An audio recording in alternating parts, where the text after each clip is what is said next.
Galerija Rustika izgleda precej drugače, kot je izgledala po zimi. Čisto pomladna je. Kaj novega v ponudbi, kaj pripravljate? Ja, mi poskušamo zmeraj najti kaj novega. Žalost je bolj problem, da nam v zadnjih letih se zelo močno zmanjšuje število izdelovalcev.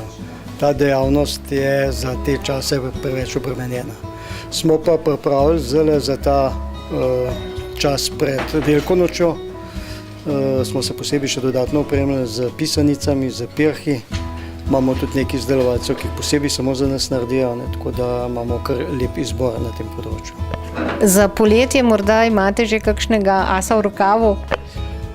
Vedno se najde kaj novega.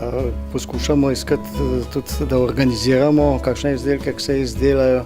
Drugače pa ta klasičen poudarek na dobrih replikah.